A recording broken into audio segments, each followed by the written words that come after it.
एक व्यक्ति की एक पत्नी जो बहुत बोलती थी और उसके ज़्यादा बोलने से वो आदमी बहुत परेशान था।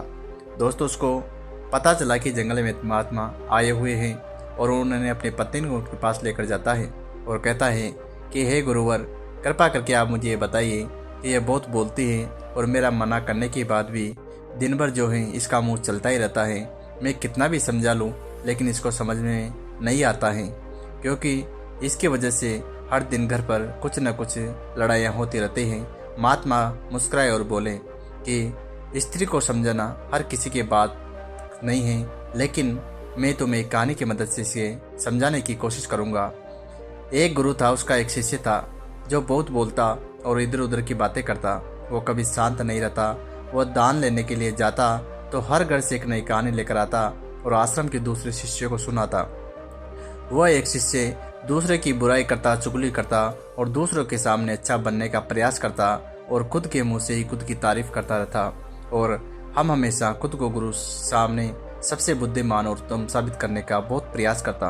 वो खुद को सभी शिष्यों से अलग बताता और अपने खुद को श्रेष्ठ मानता और कहता कि मैं एक अमीर घर का बालक हूँ, मेरे घर पर किसी चीज़ की कोई कमी नहीं है, मेरे पास सब सुविधाएं हैं, लेकिन ये सब छोड़कर मैं यहाँ इसलिए आया हूँ क्योंकि मुझे जीवन को जानना है।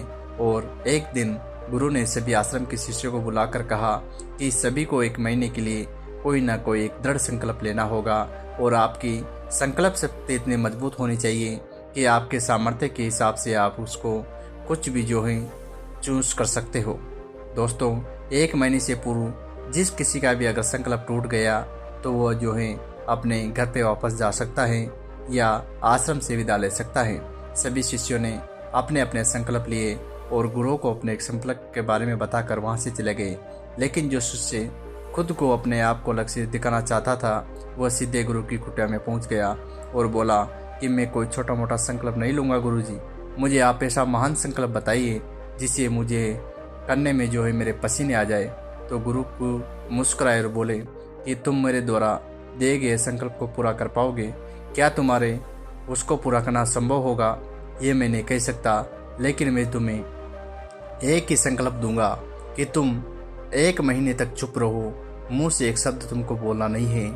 ये संकल्प सुनते ही शिष्य गुरुदेव से कहने लगा कि गुरुदेव, ये भी कोई संकल्प है? ये तो बहुत ही आसान है, आप मुझे कुछ मेरी योग्यता के हिसाब से बताओ। तो गुरु ने कहा कि तुम पहले संकल्प को पूरा करके दिखाओ। तो शिष्य ने गुरु की बात मान ली और उसी समय चुप हो गया और पलटकर कुटिया से बाहर चला गया। दोस्तों, उससे पहले एक दो दिन तो जैसे तैसे चुप होकर निकाले, लेकिन 2 दिनों के बाद उसके मन में आ गया कि न बोलने के कारण उसके मन का बोल बढ़ने लगा। तीसरे दिन उसे भारीपन महसूस होने लगा और चौथे दिन उसके अंदर जो है बेचैनी महसूस होने लगी, क्योंकि आसपास के सभी शिष्य एक दूसरे से बातें कर रहे थे।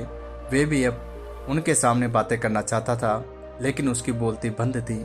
उसका संकल्प टूट जाता, इसलिए वो सिर्फ आंखें बनाता और कुछ न कुछ तरीके से उनको हैंडल करता।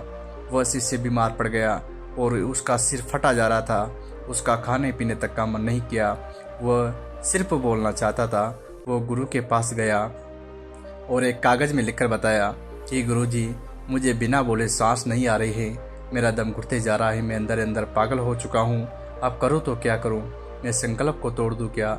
ये सुनकर गुरु मुस्कुराए और बोले कि मैंने संकल्प तोड़ने के लिए नहीं बोला, अपने संकल्प को पूरा करने के लिए बोला है।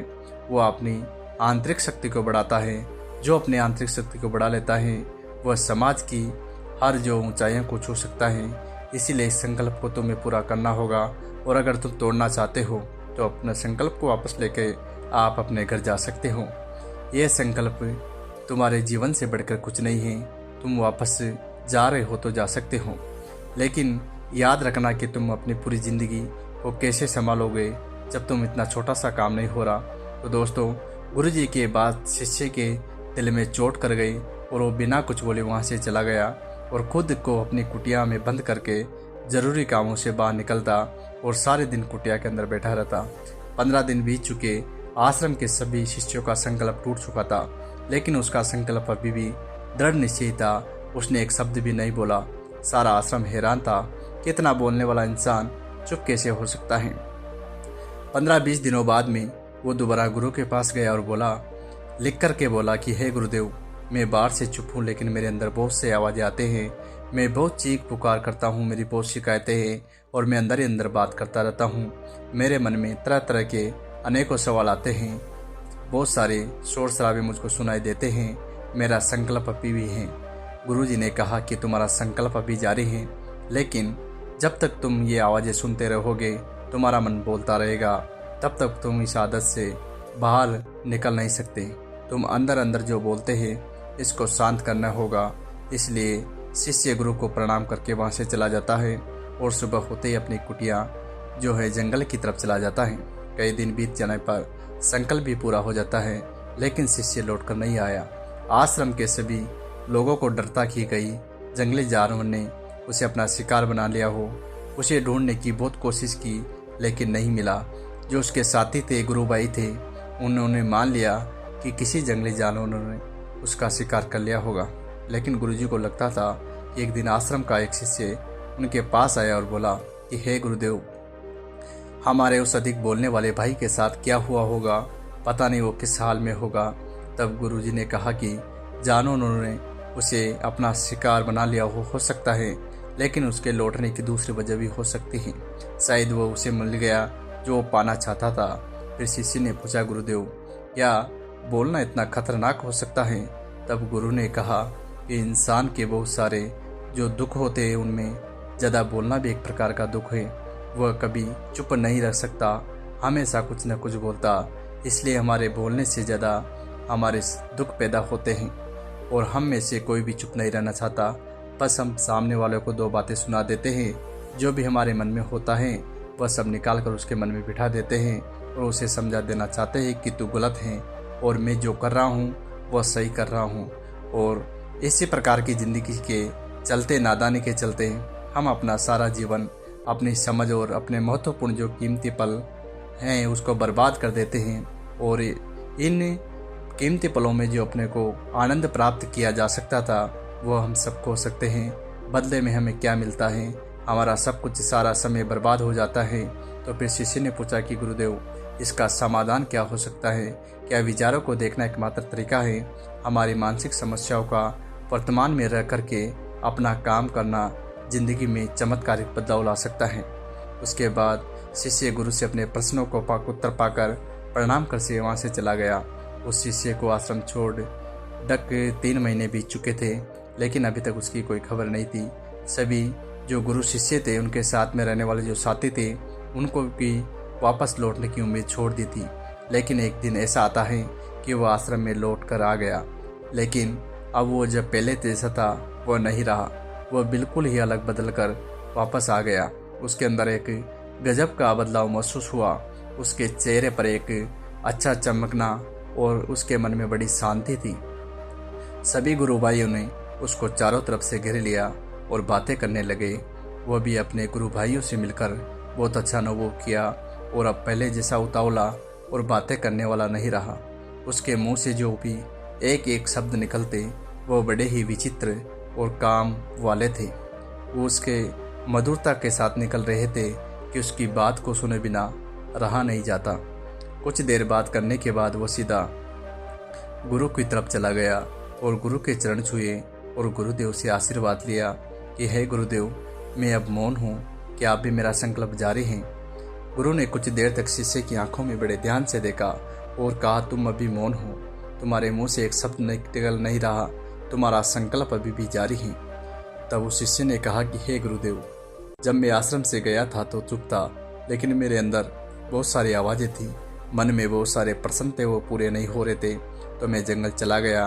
मैंने सोचा कि मुझे वहाँ शांति मिलेगी और मन की जो है शांति मिलेगी।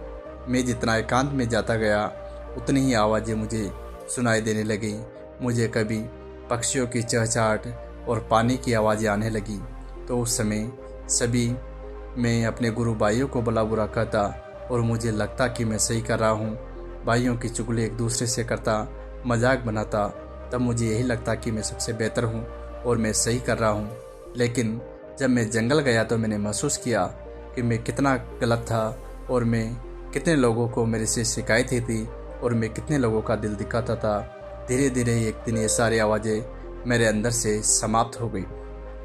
अब मैं भीतर से भी मौन हो गया और घने जंगल में कोई बाहर से बोलने वाला नहीं था। मेरे को कुछ आवाज़ें आ रही थी, उसे मैं स्पष्ट जो है सही सुन नहीं पा रहा था। हवा के चलने की आवाज़ें और चारों तरफ इतनी शांति थी कि मैंने पहले आज दिन तक कभी महसूस नहीं की। इस शांति को मैंने पहली बार अपने मुंह से कोई शब्द नहीं निकला और मैंने कहा कि हे ईश्वर, कैसी शांति है, सब कुछ इतना शांत क्यों है। मेरे चिल्लाने के बाद भी मैं पहले जितना जो है शांति भंग वाला नहीं रहा और सब कुछ शांत हो गया।